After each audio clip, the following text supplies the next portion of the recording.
La espada de Damocles. Conduce Pablo Veloso.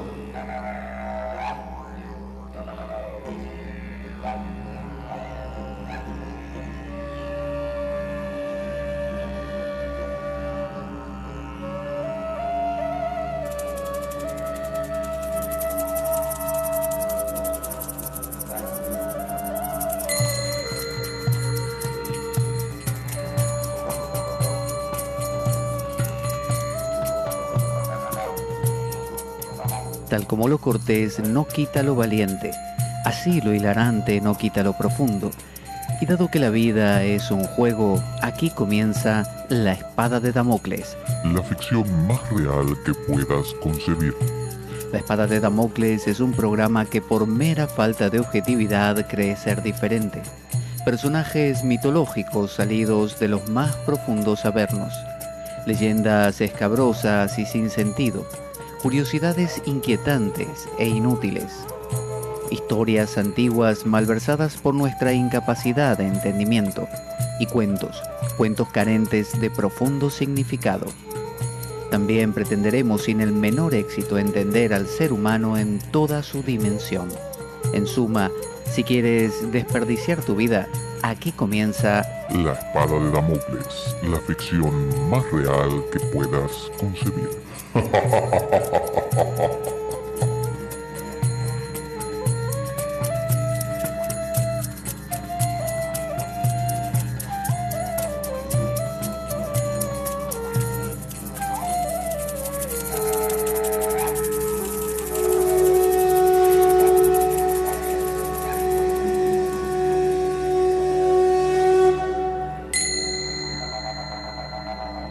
La espada de Damocles.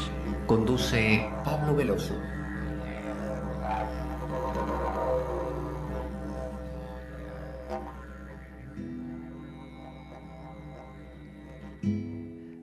Buenas a todos. Aquí estamos en La Espada de Damocles. Otra vez nos encontramos. Quien les habla, justamente Pablo Veloso, para continuar con este tema apasionante del Apocalipsis. Estamos revisando, estamos replanteando este Apocalipsis de San Juan. Y mucha gente se ha comunicado por distintas vías, por las redes sociales conmigo, y me está contando que este programa realmente esta temática, esta saga del Apocalipsis, está revolucionando muchos de los postulados, de la manera de enfocar la espiritualidad y de entender a la vida. Y ese es el propósito, así que muy contento de que así sea. Quiero decir que las ideas que vamos desarrollando en esta saga, como en algunas otras también, como la de Cristo como arquetipo y la naturaleza de Dios, responden a Edward Edinger, que era norteamericano, seguidor de Jung, de la escuela junguiana, y bueno, que ha hecho un gran trabajo en esto que tiene que ver con dar una interpretación a las enseñanzas de este psiquiatra suizo, a su vez discípulo de Freud, de Sigmund Freud, llamado Carl Gustav Jung. En este caso, Edward Edinger nos está dando esta interpretación que él entiende que es como la continuación del trabajo de Jung. Como que Jung inició este camino, abrió algunas puertas en esta dirección de interpretar las escrituras para dar un sentido a la existencia, que ese sentido podemos derivarlo de muchas fuentes, obviamente, desde la mitología griega hasta, simplemente la meditación personal, pero también decía Jung que en las tradiciones antiguas, y por qué no la cristiana, que es la que más cercana tenemos, por ser occidentales, teníamos ahí de primera mano un conocimiento muy profundo. Así que lo que estamos haciendo es jugar entre lo histórico, lo filosófico y lo teológico. Los tres enfoques se los estamos aplicando aquí al Apocalipsis de San Juan. Y el presentar al Apocalipsis como un arquetipo, con ello lo que estamos diciendo es que en la vida cotidiana, en nuestra vida cotidiana, como colectivo, como sociedad, como cultura, este arquetipo, el del Apocalipsis, empieza a funcionar como si fuera un ser con vida propia y crea Apocalipsis, crea revelación, crea toda esta historia que nosotros vemos en el Apocalipsis de San Juan, no solo nos pasa a nosotros en cada día de nuestra vida, comprimido en un día en 24 horas, sino que también, y en cada minuto, sino que también nos pasa en un mes, nos pasa en un año y nos pasa a lo largo de toda la vida. Y esto llevado a lo colectivo nos pasa como sociedad. Todo país, todo continente, todo el mundo, ¿no? Sobre todo el mundo occidental que responde a este mitos, a esta forma de encarar la vida, la forma cristiana, propuesta por el cristianismo, influenciada por el mundo griego.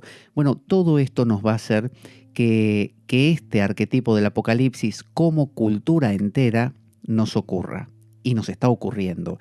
Nos está ocurriendo de muchas maneras. De manera, como le digo, interior, pero también exteriormente. O sea que pasa que todos estos hechos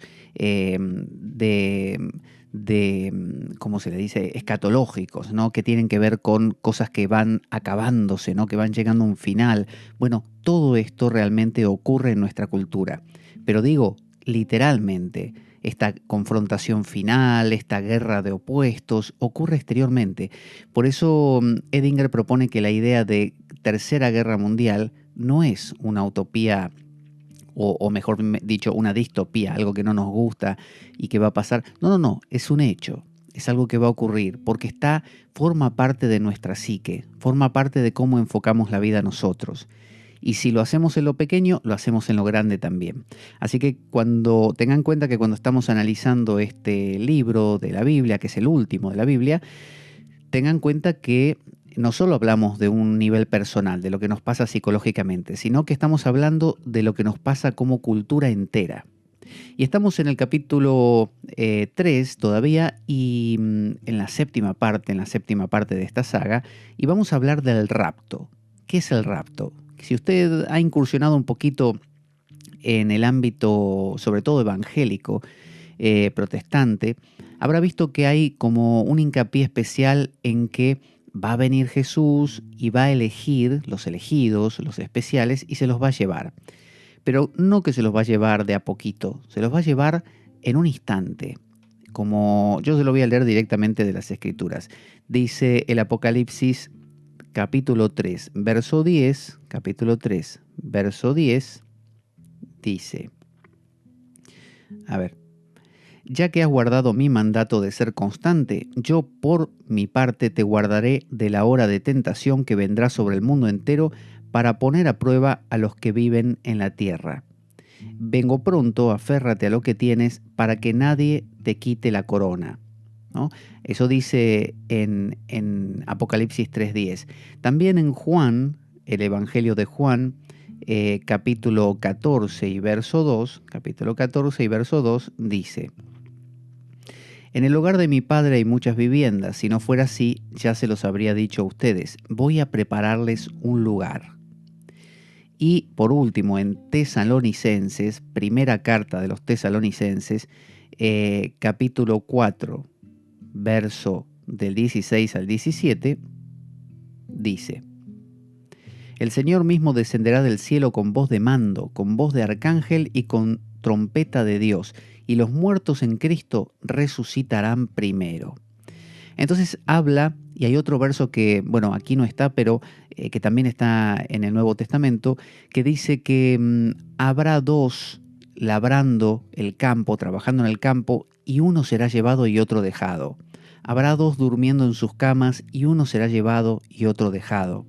Entonces está esta idea de que no es que va a venir alguien, nos va a hablar de a poquito y nos va a decir, bueno, hay una opción si te portas bien, de que vayas al cielo y que venga Jesús y te lleve. No. Se propone como algo repentino, como un relámpago. Porque cuando dicen, ¿cómo vendrá Jesús? Bueno, vendrá como ladrón en la noche, como un relámpago que de oriente a occidente destella en el cielo. Es un momento, es algo que destella y ya está, ocurrió. Entonces, lo inconsciente, cuando hablamos de Dios, psicológicamente estamos hablando de lo inconsciente, lo luminoso, lo profundo de nuestro ser, y filosóficamente hablamos del ser, ¿no? Del sí mismo. Eso no es algo que entre de a poco en nuestra vida, porque es algo que ya está.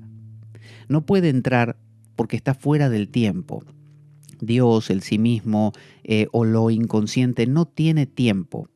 Es decir, usted puede tener 3 años de edad, puede tener 20 o puede tener 90 y lo inconsciente no envejece. Lo inconsciente siempre es lo mismo. En el mundo de lo inconsciente no hay tiempo. De la misma manera que cuando usted sueña o cuando usted está desmayado, por ejemplo, que está inconsciente, no hay tiempo ahí. No hay tiempo. El tiempo aparece cuando usted compara dos cosas. Es decir, cuando usted piensa, cuando usted es consciente de ser consciente. ¿Se acuerda? Homo sapiens sapiens. Si yo soy Homo sapiens, no hay tiempo. Es decir, yo soy como un perro, por ejemplo, y el perro ve algo, le interesa, va, recuerda algo pasado, por ejemplo, este me pegó, este hombre con un palo me pegó, por lo tanto no voy a ir.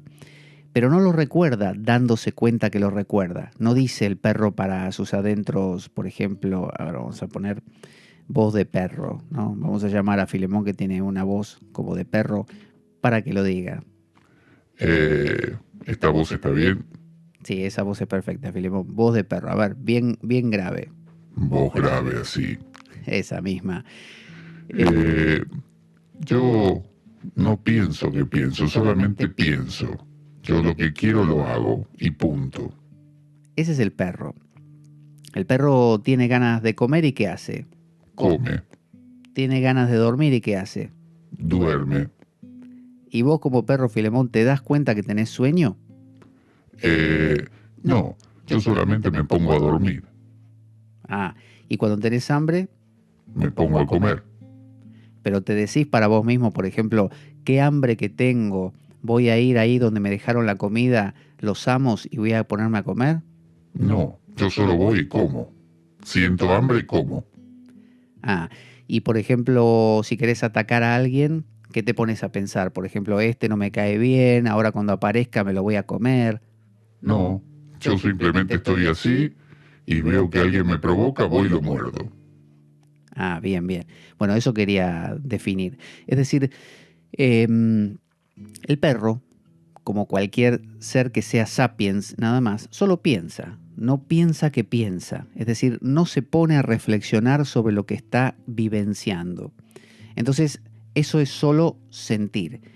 Cuando uno piensa que piensa, entonces dice, por ejemplo, esto que me dijo fulano no me gustó. Y se pone a pensar acerca de lo que ocurrió, del pasado, de lo recordado, ahí está siendo sapiens sapiens. Ahí aparece el tiempo. Es el tiempo de, desde que apareció fulano hace un rato y me dijo esto, hasta ahora he estado pensando que no me gustó lo que me dijo. Es decir, uno tiene la idea de tiempo, de cosas transcurridas. Bueno, eso ocurre solamente en nuestra conciencia verbal, ese discurso que tenemos interiormente. Cuando eso se detiene no hay tiempo. Por eso don Juan de Carlos Castaneda le solía decir a Castaneda que suspenda el diálogo mental. Y cuando suspende el diálogo mental, aparece el nahual, aparece lo que no tiene tiempo. Entonces, lo que no tiene tiempo siempre es. Entonces, ¿cómo aparece lo inconsciente en nuestra vida? No aparece de a poco. Uno, si se lo pone a pensar, lo piensa como de a poco, pero en realidad lo inconsciente está. En lo inconsciente no hay tiempo. Por lo tanto, por eso las experiencias místicas a veces el tiempo o bien parece ser larguísimo o parece ser cortísimo y uno vivenció un montón de cosas. Quizá todo este apocalipsis de San Juan ocurrió en un pestañeo o por el contrario le parecieron 1000 años. Entonces el rapto, la venida de lo inconsciente, viene en un relámpago. Es una especie de o lo viste o no lo viste. O te das cuenta o no te das cuenta. Si yo estoy explicando esto, por ejemplo, y usted lo comprendió, ya está, lo comprendió en un instante. Dice, ahora sí lo entendí. En cambio, si usted dice, por ejemplo, no, ¿sabes qué? Déjame un ratito, lo voy a masticar todo este tema, lo voy a pensar, voy a sacar mis conclusiones. Yo necesito, viste, repasarlo, pensarlo mucho. Bueno, si usted hace eso, no hay rapto. No se conecta con lo inconsciente, se conecta con lo que está recordando de lo inconsciente. Por eso la conexión con lo inconsciente, la conexión con Dios, la conexión con el ser, se lo digo en 3 lenguajes, en el teológico, Dios, en el psicológico, lo inconsciente, en el filosófico, el ser, es directa. Por eso en la India, uno de los acercamientos posibles hacia la divinidad es, y el que se propone como el verdadero, es el aparokshanubhuti, la percepción directa de la cosa, ¿no? Sin mediación del pensamiento, es captarlo, listo. Se dice, por ejemplo, si yo digo ahora, no sé, por ejemplo, ¡corramos! ¡Que se está incendiando todo! Nadie se pone a pensar, a ver cómo que se está incendiando. ¿Qué quiere decir esta persona con que se está incendiando? Vamos a analizarlo, sentémonos todos un rato y vamos a ponernos a pensar qué es esto de que se incendia. ¿Se incendia qué? ¿Los muebles? ¿Se incendian las ventanas y las cortinas? ¿Qué tipo de incendio es? ¿Nivel 2, nivel 3? No. Es anuncio de incendio, salimos todos corriendo. Eso es el rapto. En estas cuestiones, no sé si ha notado que hay mucha gente que pulula de curso en curso y hace 8000 cursos, talleres, y que está muy bien. Todos estudiamos, todos analizamos, pero a veces perdemos el punto. Y el punto es que dentro de todo ese análisis y estudio, que está muy bien, yo también lo hago, lo verdadero no es estudiar más. Lo verdadero es que en algún momento se dé algo que no sea horizontal. Horizontal es estudio aquello, estudio esto, lo de más allá, voy a tal lugar a hacer un curso, voy a tal otro a hacer otro. Lo importante es lo vertical. Que en algún momento levantes la cabeza y digas, ¡ah! Lo vi o lo veo. Eso es el rapto. 2 estarán durmiendo en la misma cama, uno será llevado y el otro no. 2 estarán trabajando en el campo, uno será llevado y el otro no. Usted va con una persona, amigo suyo, a escuchar una charla, o los dos leen el mismo libro y uno es llevado y el otro no. Es un rapto, es algo que ocurre así, en un instante.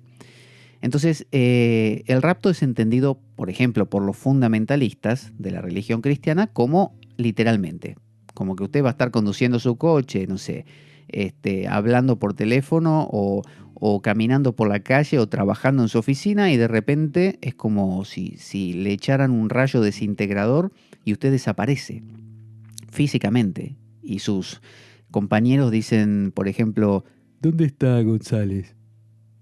No sé, recién estaba trabajando ahí, pero no sé, se fumó. ¿Pero cómo que se fumó? ¿Cómo se va a fumar en el aire?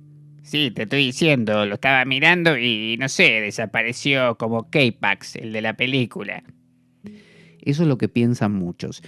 Y claro, el miedo es que pasará porque los que se quedan son los no elegidos. Y son los que les va a tocar lo peor, ¿no? Como le toca lo peor de la fiesta, ¿no? Los que se van es porque se van al cielo, son los elegidos. Y los otros, bueno, que se preparen porque le viene de todo.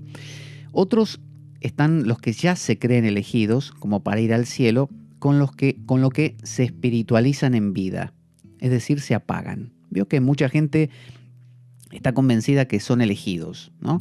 Por ejemplo, están en la religión correcta, siguen al gurú adecuado, han tenido algunas experiencias meditativas, sienten que están tocados por la varita mágica de sí, yo voy bien, ¿viste? No como esos tontos que comen carne, ¿viste? Y que hacen otras cosas que no son tan profundas como las mías. Yo, por suerte, mirá, toco madera, yo soy uno de los elegidos. La verdad, la vida no me puedo quejar, ¿eh? Me ha dado todo lo que me podía dar. El gurú me tocó el mejor, ¿viste? Y estoy salvado, yo estoy salvado. A mí no me va a pasar nada. Bueno, esos son los que creen que si bien no hay una cosa que a uno lo lleven así, tipo rayo desintegrador, por otro lado creen que ya se los han llevado, son los elegidos.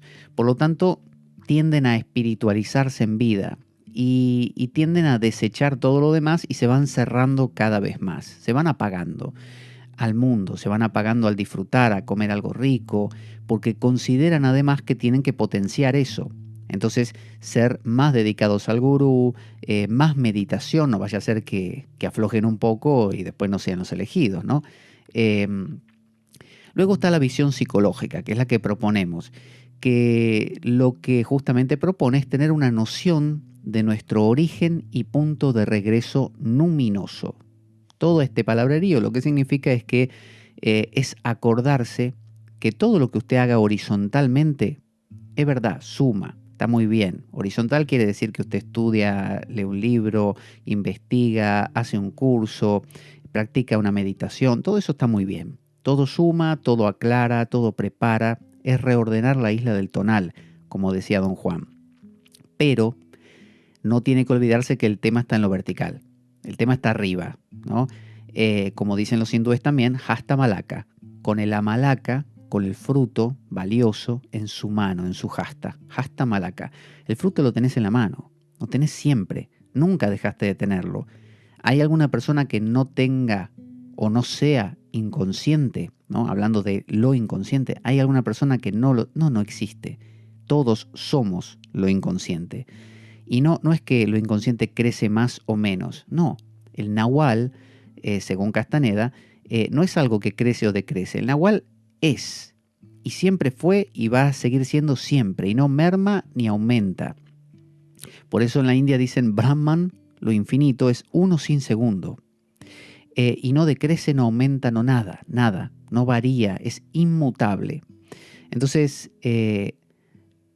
todo lo demás parece ser mutable porque vive en el tiempo y el espacio, que es el mundo de Maya. Maya significa medir. Ilusión se traduce a veces, medir. Medir quiere decir que usted mide, simplemente dice, por ejemplo, esto que me pasó ayer no me gustó, así que mañana voy a tener más cuidado. Esa idea de que ayer, mañana, ahora estoy en el medio entre ayer y mañana, cuando sea mañana, lo que ahora es mañana, mañana va a ser presente, por lo tanto va a haber otro mañana. Esa idea de que esto que me pasó la semana pasada, esa idea de tiempo, ocurre gracias a que también hay espacio. ¿Qué quiere decir espacio? Que yo digo, este objeto está quieto. El objeto que está detrás de este se está moviendo. ¿Cómo me doy cuenta que se mueve el de atrás? Porque este está quieto. ¿Y cómo me doy cuenta que este está quieto? Porque se mueve el de atrás. ¿Y cómo sé que el que se mueve, como cuando a veces uno está en un tren y arranca el tren de al lado y por un momento uno no sabe cuál de los dos arrancó? No sé si le habrá pasado. Bueno, muchas veces ocurre que no sabemos cuál de los dos objetos se mueve. Entonces tomamos como referencia un tercero y decimos, si este que está acá está quieto y este que está acá está igual con respecto a ese, por lo tanto ninguno de los dos se mueve, el que se está moviendo es el tercero. Y así creamos todo un mundo de objetos que no existen. En realidad, todo es convencional. ¿Cómo sé que una mesa termina donde termina? Porque a mí se me ocurrió ponerle el nombre mesa y defino que la mesa tiene 4 patas y una tabla arriba. Pero eso se me ocurrió a mí. Viene un aborigen y como no tiene el concepto de mesa, donde yo veo una mesa, no ve algo que termina ahí. Para él eso se llama madera, por ejemplo. Por lo tanto, si esa mesa está sobre un suelo de madera, es todo lo mismo. En cambio, para mí no. Para mí el suelo es suelo y la mesa es mesa. Son dos cosas diferentes. Y si muevo la mesa, yo veo una mesa que avanza con respecto al suelo, a la pared y a otras cosas.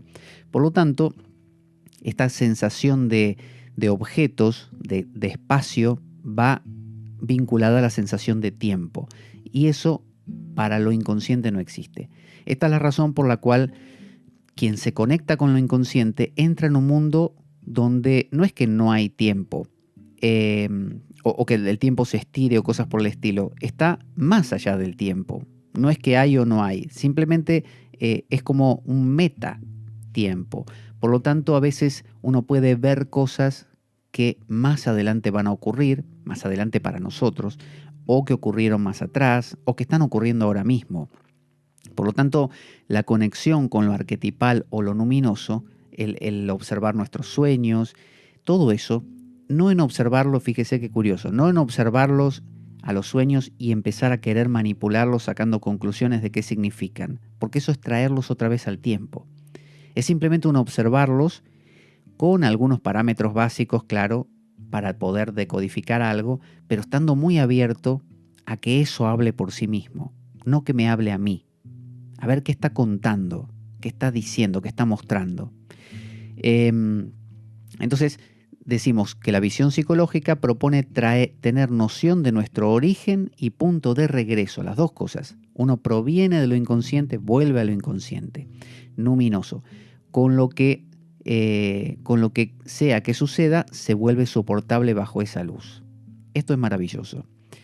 Cuando una persona está, decía por ejemplo Viktor Frankl, el que escribió El hombre en busca de sentido, un tipo que estuvo en un campo de concentración alemán y que sus compañeros se dejaban morir de hambre porque no soportaban más, y él, como tenía un sentido de vida mucho más profundo, más como digamos entre comillas espiritual, que hablamos de esto, de lo inconsciente, de Dios, eso, él sobrevivió.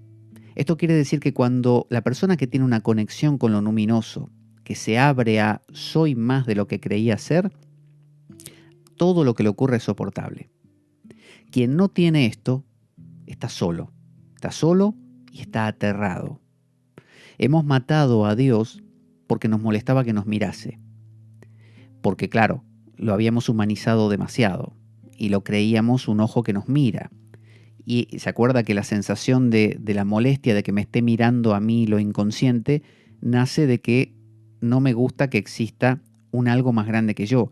Pero cuando uno acepta que existe algo más grande que yo y que también es yo, no es un algo que me hace cosas a mí, soy yo. Cuando uno acepta eso, se relaja y disfruta de saber que me pueden matar. Por eso en las Escrituras se dice mucho esto de, no sé, los que estamos en Cristo no tenemos miedo a nada, aunque maten nuestro cuerpo, viviremos por siempre, qué sé yo, en el cielo. O el musulmán que vive a la sombra de que no importa si me matan o si me inmolo porque iré al paraíso. Entonces, por más que existan estos muchos fanatismos, la persona que tiene esta visión luminosa es una persona que no teme. No es que a usted no le dé miedo que lo acuchillen o que le disparen un balazo, porque ese miedo es natural en el ser humano, pero no va a ser esa neurosis, esa paranoia que tiene la persona que no tiene más que esto. Si usted no tiene más que esto, más que usted y su voluntad, ¿no? Usted mató a Dios para sentirse seguro, bueno, usted está en el medio del lío, está en un problema grave, en una neurosis. Entonces, si usted le da una dimensión a su vida más profunda, bueno, ahí esa neurosis cede y usted se relaja y pase lo que pase, usted sabe que no pasa nada, no pasa nada. Usted es mucho más, usted es antes y después de lo que ahora vivencia.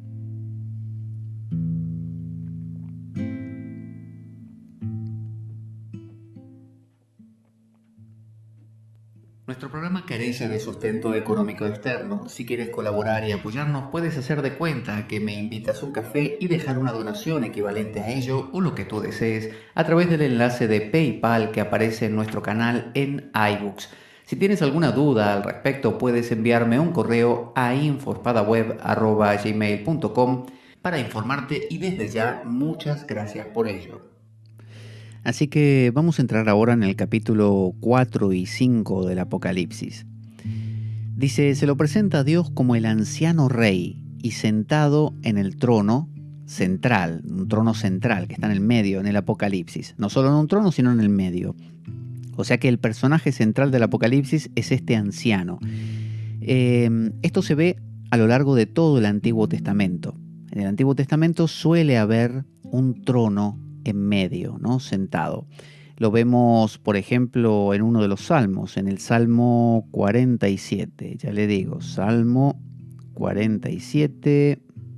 Recuerde la doble numeración de los salmos porque tienen una numeración hebrea y una cristiana. Dice así este salmo: aplaudan pueblos todos, aclamen a Dios con gritos de alegría, cuán imponente es el Señor Altísimo, el gran Rey de toda la tierra. Fíjese, este postulado como rey, sometió a nuestro dominio las naciones, puso a los pueblos bajo nuestros pies, escogió para nosotros una heredad que es el orgullo de Jacob, a quien amó. Dios el Señor ha ascendido entre gritos de alegría y toques de trompeta. Canten salmos a Dios, cánteles salmos, cántenle salmos a nuestro Rey. Dios es el Rey de toda la tierra, por eso Cántenle un canto solemne. Dios reina sobre las naciones. Dios está sentado en su santo trono. Los nobles de los pueblos se reúnen con el pueblo del Dios de Abraham. Pues de Dios son los imperios de la tierra. Él es grandemente enaltecido.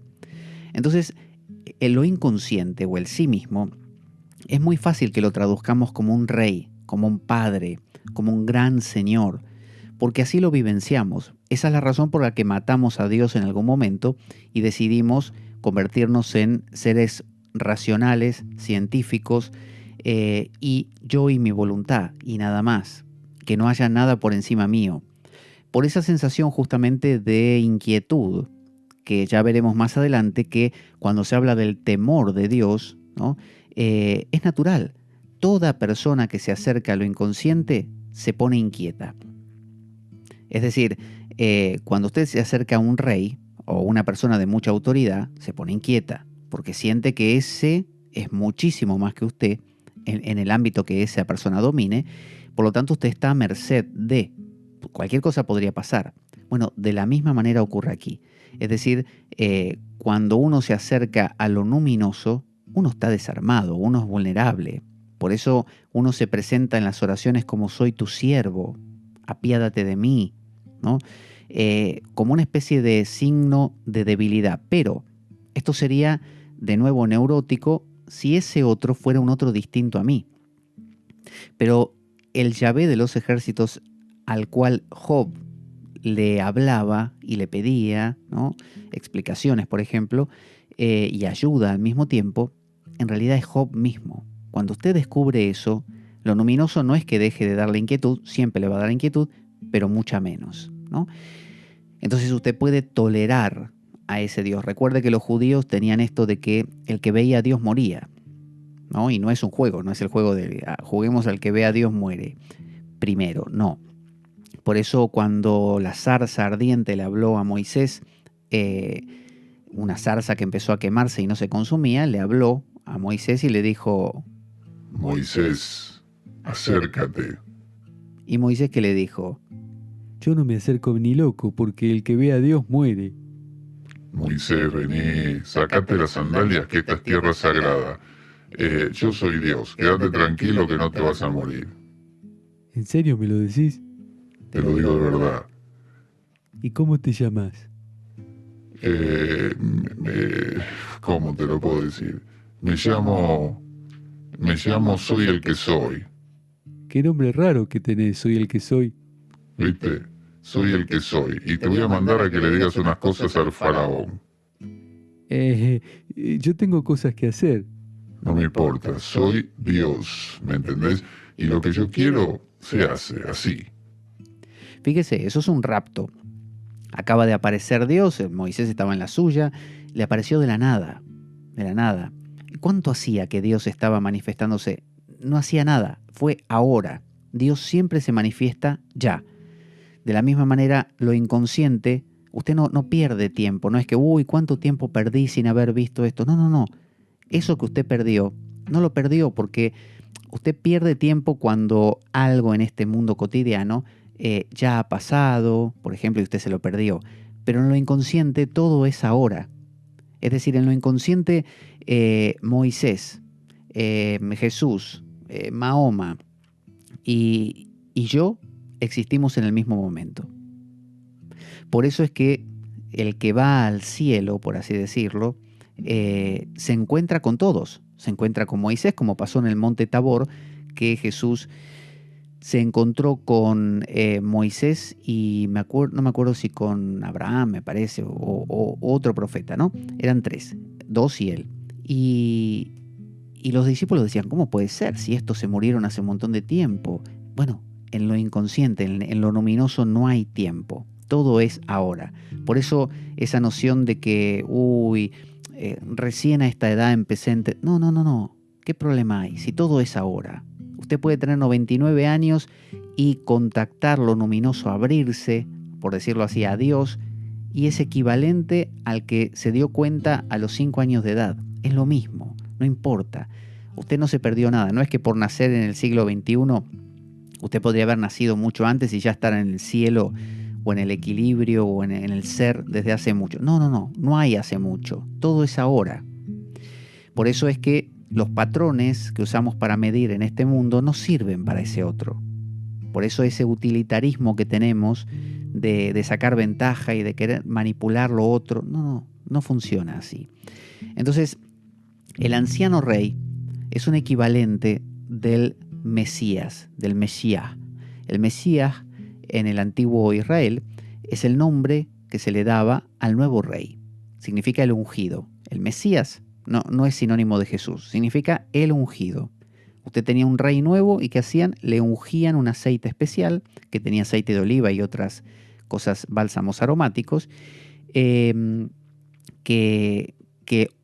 luego se pasó a llamar el crisma, que es lo que se unge, por ejemplo, no sé si en la extrema unción también, pero en la unción de sacerdotes y de obispos y cosas así se usa el crisma. Me parece que en la confirmación también. Entonces, el Mesías es un ungido, es un rey y es poderoso. A David, rey David, a Saúl, el rey Saúl, los ungieron. Normalmente venía algún profeta o sacerdote y los ungía. Entonces, acuérdense que Cristo ante Pilato, cuando le pregunta Pilato si era rey, él dijo, mi reino no es de este mundo. Es decir, él es usted o yo reconociendo, soy lo inconsciente. Soy todo eso que no tiene tiempo ni espacio, soy yo. Y eso es un estado de rey. Soy rey. Eso es similar a cuando se dice en la India, Aham Brahmasmi, yo soy Brahman, yo soy lo infinito. Soham, yo soy aquello. O cuando un tercero nos dice Tattvamasi, ¿no? Por ejemplo, el padre de Swetaketu en un Upanishad le dice, tú eres aquello, Swetaketu. Tattvamasi, tú eres aquello. ¿Qué es aquello? Lo inconsciente. Lo inconsciente. Y el ejemplo que le da el padre a Swetaketu es, por ejemplo, coge un cubo lleno de agua y le dice a Swetaketu, echa sal, un poco de sal. Y le dice, revuelve. Y le dice, prueba el agua. Y él la prueba, ¿no? Dice, ¿dónde está la sal? Y Swetaketu le dice, bueno, está en todas partes. Prueba, dice, un poco de más allá. En el agua, un poquito más a la derecha, por ejemplo. ¿A qué sabe? Salado. Prueba más acá, salado. Prueba más adelante, al frente, salado. Prueba sacar agua del fondo. ¿A qué sabe? Salado. Bueno, así también es el ser. El ser está en todas las cosas, en todos los tiempos, en todas las circunstancias. El rey, que es usted, mi reino no es de este mundo. Este mundo tiene reyes que van y vienen, pero en ese otro mundo, en lo luminoso, hay un solo rey, Brahman, el ser. Entonces, esto no es algo que uno lo consiga, no lo consigue. El día que hace y se da cuenta y dice Aham Brahmasmi o Sarvam Kalvidam Brahma, en realidad todo es Brahma, ¿no? O Aham Eva para Brahman, yo soy realmente Brahman. El día que uno se da cuenta de esto, se da cuenta de algo que siempre estuvo ahí. El Hasta Malaka, el Amalaka en la mano, siempre lo tuvo ahí, solo que ahora se da cuenta. Entonces, un reino de otro mundo es igualmente un reino, decía Jung. Por lo tanto, cuando se habla de aquello de lo luminoso, recuerde que lo de acá siempre refleja lo de allá. Dicen en el hinduismo que Goloka, que es el mundo de Krishna, el mundo divino, como si fuera el paraíso de Krishna, es un reflejo, o mejor dicho, el de la tierra, Gokula, el de la tierra, es un reflejo de Goloka, el mundo de Krishna. Goloka significa el loka, el mundo de Go, de las vacas, ¿no? Aquí en la tierra hay un reflejo de ese, pero un reflejo un poco más turbio. Mientras que el original es Goloka, Vrindavana, que es donde van todos aquellos que se unen con Krishna o que hacen méritos o que comprenden o que se da cuenta. Entonces, que haya reyes, autoridades, emperadores, jefes, dueños, coordinadores, líderes, en realidad eso es un reflejo, es decir, existen porque existe aquello otro del otro lado. Esta es la idea de arquetipo. Si existe aquí un héroe, es porque hay un arquetipo de héroe que le da origen o que lo refleja.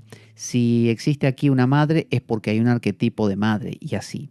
Entonces el rey terrenal normalmente teme al hombre, como le pasaba a Pilato. Pilato tenía miedo de que Jesús quisiera decir yo también soy rey, porque se arma un lío entre el emperador y Jesús, después se van a pelear a ver quién gana. El rey divino no teme a nadie, no teme a nadie. ¿Por qué? Porque en lo luminoso, en lo divino, no hay dos, es Brahman, uno sin segundo. Es decir, no hay división. No es que, bueno, hay en el mundo divino está Dios y... No, no, no. Hay un solo ser. Y bueno, ¿y qué pasa con todos los ángeles y todo? No, no, todo es un solo cuerpo. Es lo mismo. En cambio, aquí en la tierra, todo nos parece, no es que lo sea, nos parece dividido. Entonces tenemos miedo de que me quiten lo mío, de que el otro me invada o cosas por el estilo. Pero en realidad, todo es uno. Por eso ese pregón que a veces se lo malinterpreta dentro de este movimiento como New Age y se empieza a pensar que, bueno, todo es uno, nada me importa, no pasa nada. Un gurú en la India le había enseñado a su discípulo que todo es uno y su discípulo, entendiéndolo mal justamente, cuando había una procesión del rey con elefantes, se puso delante de un elefante y dijo, todo es uno. No me importa lo que me haga el elefante porque yo soy el elefante, todo es uno. Y el elefante, cuando se enfrentó a él, lo cogió con la trompa y lo tiró para un costado y lo dejó inconsciente. Le avisaron al gurú, el gurú vino, le echó agua en la cara y cuando el tipo se despertó le dijo... Pero no te dije yo, todo es uno. Pero, ¿sabes qué? Todo es uno, pero hay un uno elefante, hay un uno persona, hay un uno rey, hay distintos unos en este mundo. Así que si bien todo es uno, hay diferencia. Esto es lo que se llama en la filosofía hindú el Achintya Veda Veda Tattva. Achintya quiere decir inconcebible, Veda Veda, uno, Veda significa dividido, Aveda, no dividido, Tattva, principio. Entonces es el principio de que todo es uno y dividido al mismo tiempo. Es decir, hay reyes en este mundo, hay líderes, hay personas, hay perros, gatos y todo, y son todos distintos. Y usted, si va al supermercado, tiene que entender que el supermercado tiene un dueño, usted tiene que comprar el producto y cosas así. No decir todo es uno y llevárselo, porque hay estas reglas aquí. Pero a la vez, una realidad que lo cubre como un paraguas, todo es uno. Entonces, quien vive en el todo es uno, a la sombra de ese todo es uno, bueno, ese realmente no teme a nada. Hay un salmo que dice, fíjese, muy famoso, que es el Salmo 91. Vamos a buscarlo. Salmos, ¿dónde están los salmos? Se me perdieron. Aquí, no. Salmos. Pero, aquí, ahora.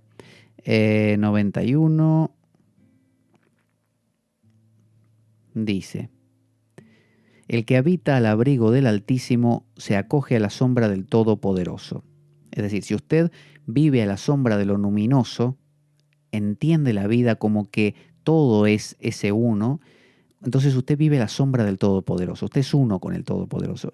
Yo le digo al Señor, tú eres mi refugio, mi fortaleza, el Dios en quien confío. Es decir, quien vive a la sombra de esto confía en eso y no tiene miedo. O si tiene miedo, es un miedo a la sombra de aquello. Por lo tanto, es un miedito inconsistente. Solo Él puede librarte de las trampas del cazador y de mortíferas plagas, pues te cubrirá con sus plumas y bajo sus alas hallarás refugio. Su verdad será su escudo y tu baluarte.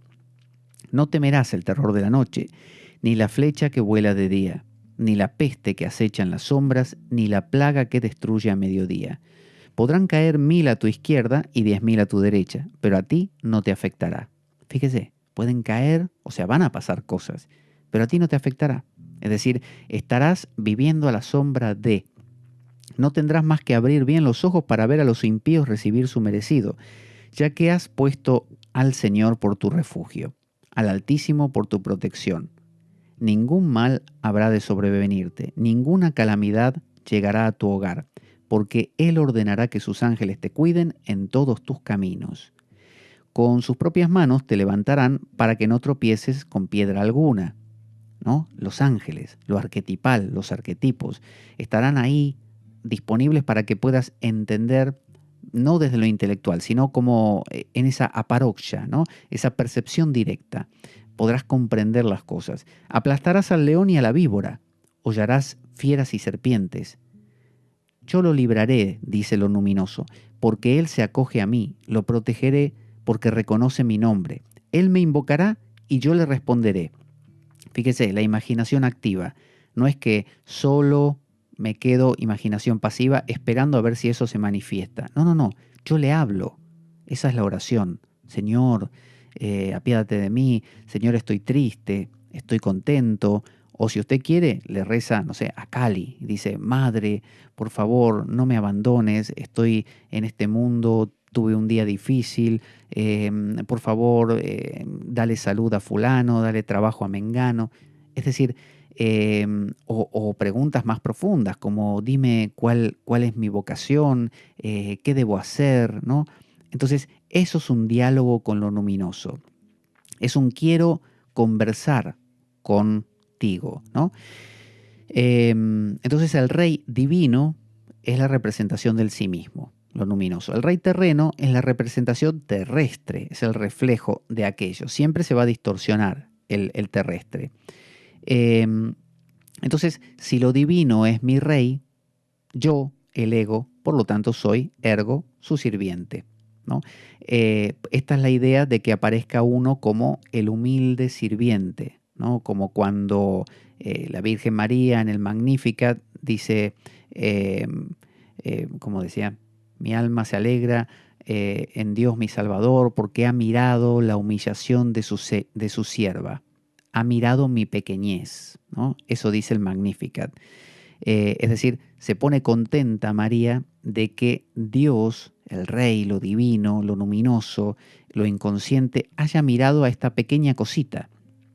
Esa pequeña cosita, esa sensación de que sabemos todos que somos una pequeña cosita porque no manejamos nada, nada de nada, ni lo que pensamos. No podemos decidir qué vamos a pensar en 5 minutos, no lo sabemos. Entonces, siendo así, decidimos normalmente matar a Dios, porque nos molesta que esa realidad esté ahí presente. Vamos a escuchar acerca del grupo de Telegram por si quieres sumarse, ahí va. Puedes sumarte al nuevo grupo de Telegram de la Espada de Damocles. Para eso solo tienes que descargarte la aplicación para el sistema operativo que tú utilices en el móvil o en el ordenador, en la computadora. Una vez que te lo descargas, puedes, llenando los datos que te pide, entrar y buscar mi alias, que es Pablo Veloso, y una vez que lo encuentras me dices, hola, ¿qué tal? Soy fulano o fulana de tal y quiero entrar en el grupo de la Espada de Damocles. Inmediatamente te envío un enlace de invitación y ya estás dentro del grupo. Es un grupo donde compartimos material, donde vemos las últimas novedades de la espada y donde nos conocemos entre nosotros los damocleanos. Un grupo muy divertido, muy profundo, muy valioso, realmente Te va a gustar. Y como decíamos, estamos viendo el capítulo 4 y 5 del Apocalipsis, y una de las visiones que tiene entonces Juan es un anciano sentado en un trono, ¿no? Entonces, en lugar de mirarlo como lo mirábamos hasta ahora en nuestra vida sin pensar de esta manera, en lugar de mirarlo como un déspota, un tirano que está ahí y uno dice, ese que está ahí en el medio, ¿qué se cree que es? ¿Que somos hormiguitas y que nos va a estar aplastando cuando se le ocurra? Ni loco, yo lo mato a Dios, yo soy nihilista, como Nietzsche, lo mato a Dios y soy feliz. No, ese anciano es una representación de Brahman, de lo absoluto. Y se representa como rey porque es la manera en que se siente desde el ego. No es que sea un rey, no hay un señor ahí sentado, pero así se siente desde lo egoico. Alrededor de él es como un mandala, fíjese, imagínese esto. Cierre los ojos un momento, imagine, en el medio un anciano. Alrededor hay 24 ancianos como tipos sagrados. 24 es 2 veces 12. El 12 es un número de las 12 tribus de Israel, es un número de perfección, ¿no? Judío. Luego, alrededor hay 4 animales, en los 4 polos, muy parecido a los que son los yantras hindúes o mandalas también. Bueno, 4 animales, los 4 puntos cardinales. Y luego hay 7 luces, ¿no? 7 luces encendidas, alrededor también. Y alrededor de todo eso, por último, hay un mar de cristal o de vidrio. Eso es lo que ve Juan. Entonces, Juan lo que está viendo es una representación celeste, celestial, arquetipal del tabernáculo que él veía en la tierra. ¿Qué es el tabernáculo? Es lo que constituyó Moisés, que es un arca donde se guardan las tablas de la ley, que es como una especie de cofre de oro, que tiene 2 ángeles que se miran entre sí, que protegen un trono que hay en el medio, que es donde va el anciano. Y este trono, este cofre, tenía alrededor, en el Santo Santorum, que así se llamaba, que era donde estaba el lugar más sagrado. Originalmente fue en una tienda porque fue en el medio del desierto cuando se escaparon de Egipto, y más adelante, ya cuando edificaron, ¿no?, el templo de Salomón, el templo de David y todo eso, bueno, ya se puso dentro de una construcción y tenía el Santo Santorum, que era el lugar más sagrado, donde estaba el arca. Había una habitación anterior y había otra anterior también. Todo esto es un reflejo de la visión que está teniendo Juan, que en realidad lo que está viendo es, como le digo, en lugar de ver a Gokula, el mundo de Krishna aquí en la tierra, en Brindavan, que usted va a la India y lo encuentra, existe la ciudad de Brindavan, que es donde se supone vivió Krishna, como si fuera una Jerusalén, pero en la India. Bueno, hay un reflejo divino, que es Goloka Brindavan. Goloka Brindavan es divino, es todo sutil. Bueno, es como si Juan estuviera mirando a Goloka y se estuviera dando cuenta algo así de, por ejemplo, Mirá, esto que estoy viendo, ahora entiendo por qué lo que armó Moisés en la tierra era así. Claro, es un calco de esto, es lo mismo. Entonces usted empieza a ver cómo el arca que hay acá en la tierra, que es un arca de oro, quizá no la terminaron bien, le quedó una rebarba en un costado, el ángel de este lado tiene una cara un poco distorsionada, no le salió bien al orfebre, pero el divino no, el divino es perfecto. Entonces, de la misma manera, usted cuando ve su miedo, su tristeza, su alegría, su preocupación, es un reflejo de la alegría, la tristeza. No mi tristeza, que puede ser la tristeza de que se me murió mi mascota. No, es la tristeza con mayúscula. Entonces, usted es como si se conectara con la fuente de las tristezas de todo el mundo, de todo el universo. Es como algo grandioso. Y que esto le permite, fíjese qué curioso, redefinir lo que siente en su vida cotidiana. Si yo me conecto con el miedo puro y total, el miedo que luego en aquel es el miedo a las arañas, en este el miedo a la oscuridad, en el otro miedo a los coches. Bueno, cuando me conecto con el miedo, ya luego cuando vuelvo a mi pequeño mundo y veo mi miedo a las arañas, digo, esto es una tontería. Comparado con lo que acabo de ver, que es la totalidad del miedo, que tiene todos los detalles de todos los miedos que existen, el mío es un chiste al lado de eso. Esa es la razón por la que el que vive al amparo del Altísimo, al amparo de lo luminoso, el que se conecta con esto, el que tiene un diálogo como recién vimos con el Salmo, ¿no?, hablándole con emociones a aquello, empieza a conectarse con la fuente, con el origen de todas las cosas. Así que en la próxima ocasión vamos a ver cómo se compone o cómo es que se constituye este tabernáculo, el que está en la tierra, y por qué la visión de Juan entonces tiene este significado. Y vamos a ver que si eso es lo que vio Juan en los cielos y luego se refleja en la tierra, vamos a empezar a poder ver cómo son los arquetipos que podemos llegar a captar y cómo podemos jugar constantemente con este reflejo. Un poco esto es lo que decía Platón también del mundo sensible y el mundo inteligible. Un poco la visión esta de la caverna de Platón, donde en la pared de la caverna se reflejaban unas figuras, ¿no?, que eran el reflejo justamente o la proyección de unas figuras que había detrás de ciertas personas que no las veían, pero sí su reflejo. Entonces es como si Gokula, aquí en la Tierra, fuera un reflejo de Goloka. Su miedo es un reflejo de el miedo. Su alegría es un reflejo de la alegría. Entonces en mi alegría hay tiempo, porque la tengo hoy, no la tengo mañana. Y me acuerdo de la que tuve la semana pasada, pero en la alegría no hay tiempo. Es eterna, ¿no?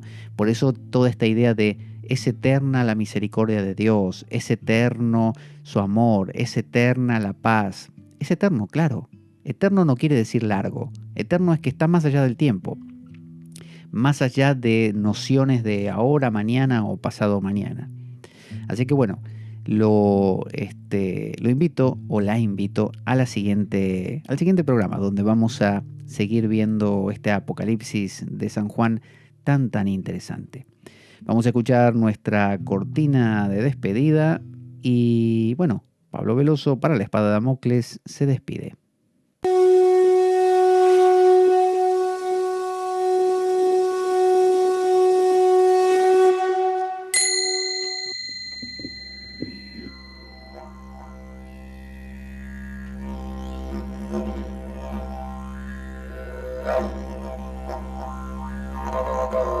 La Espada de Damocles. Conduce Pablo Veloso.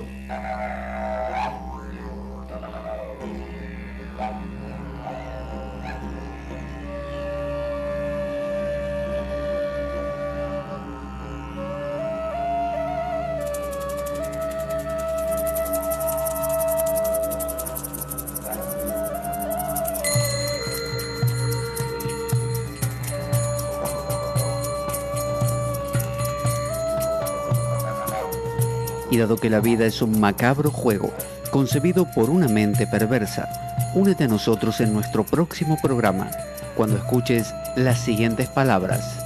La Espada de Damocles, la ficción más real que puedas concebir. Buena vida para todos, buena semana y... ¡Avanti, Damocleanos!